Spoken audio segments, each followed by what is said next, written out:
The Canadian Grand Prix was another Formula One race where Ferrari does what it could. A somewhat decent result that brings home some points, but at the same time an outcome in Montreal that satisfies no one. At the start, the two red cars did not take any risks. Meanwhile, George Russell made the right move, namely keeping Max Verstappen behind. Red Bull, on their part, was quite confident that the high track temperatures could trouble Mercedes, considering the plus 15 degrees Celsius compared to Friday's free practice sessions. Almost everyone chose the medium tire for the start, although the strategy was not very clear. The transition between single and double stops was not well defined. For this reason, everyone wanted to extend the first stint so as not to close any doors. Only Lando, Norris, and Charles Leclerc chose the hard for the first stint in the top 10, seeking possible different strategic opportunities compared to those on the Pirelli C5. George Russell and Max Verstappen had good pace on track. Behind, McLaren feared graining a lot, precisely because they had suffered from it in previous occasions. If the front end starts to cool down over the laps, this phenomenon inevitably emerges, so they tried a very slow introduction, the same for Ferrari, despite the fact that Charles Leclerc complained about the hard. Theoretically, the two compounds were not very different. Car number 16 had to perform lift and coast from the first laps due to brake temperatures, needing to be careful with bumps to avoid excessive plank wear. For McLaren, the challenge was managing the rear rather than worrying about the front.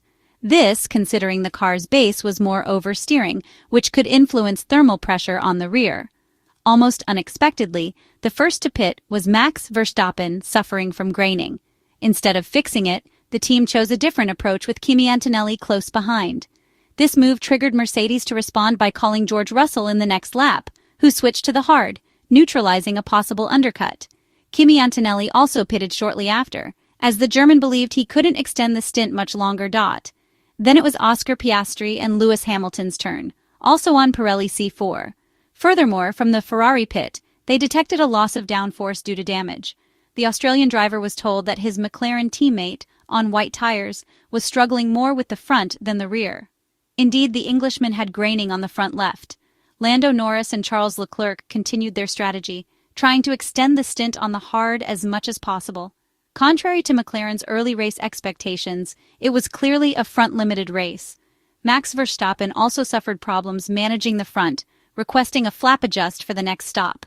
He probably wanted to increase front downforce to rebalance his RB21. Generally, though, he told the team he simply did not have enough pace. On lap 30, Charles Leclerc made his pit stop to switch to a second set of hard tires. The idea was to shorten the final stint significantly to maintain a nearly qualifying pace. Shortly before, he had been informed they had switched to Plan B.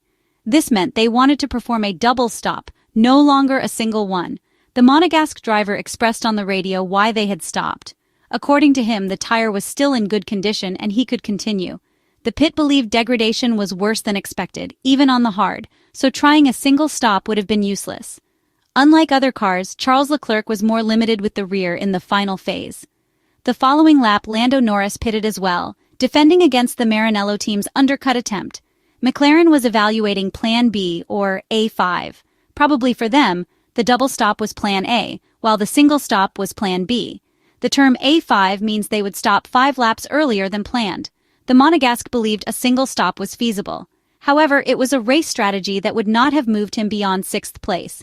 It was something different that didn't offer better results. There is much talk about risk.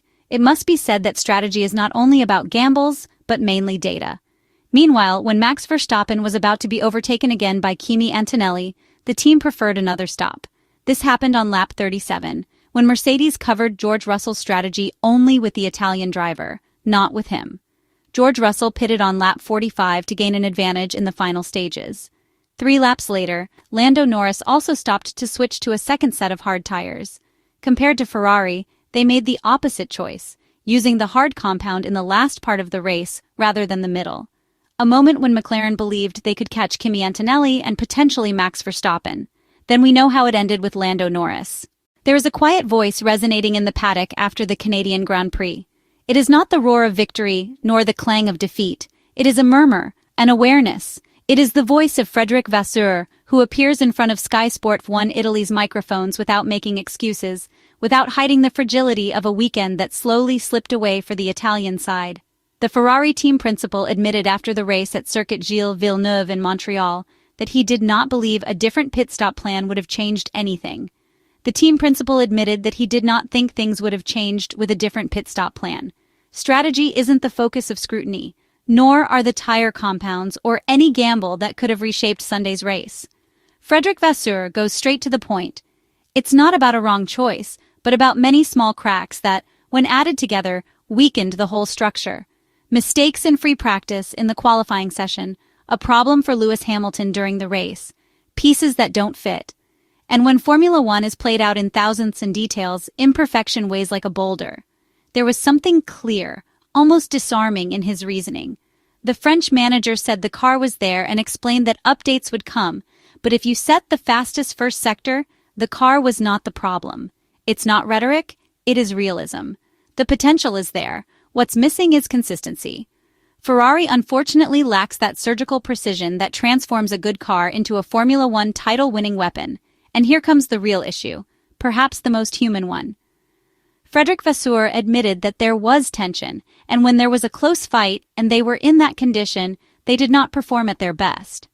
The Ferrari team boss added that the drivers made too many mistakes and the team made too many mistakes. This isn't a Ferrari single-seater flawed in terms of basic design. It is a Ferrari that needs to breathe, to rediscover that serenity, which, all too often, is an unknown luxury for the Maranello team. It's not revolution that brings points.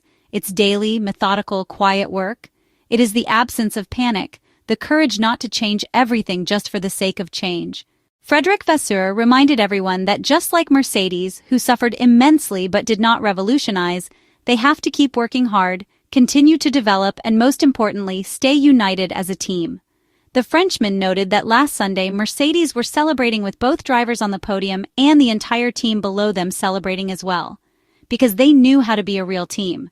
Not just a collection of engineers, mechanics, drivers, and data, but a squad that faces difficulties with patience, that looks forward without tearing down what it has, without reshuffling the deck once again. It's not a cliché. It's a philosophy that, in the Montreal paddock, sounds like both a warning and a hope. The next aerodynamic updates will come, yes, but as Frederic Vasseur says, that's not the point. The point is to restart from within, from the mind, from calm, from cohesion. It is about understanding that those tenths can be found even when one stops chasing them with anxiety and goes back to working with confidence. Because in the end, in a 2025 Formula One championship fought over fine details, the biggest mistake would be to stop believing in what you are, to listen to the noise coming from outside, without protecting what you work for every single day.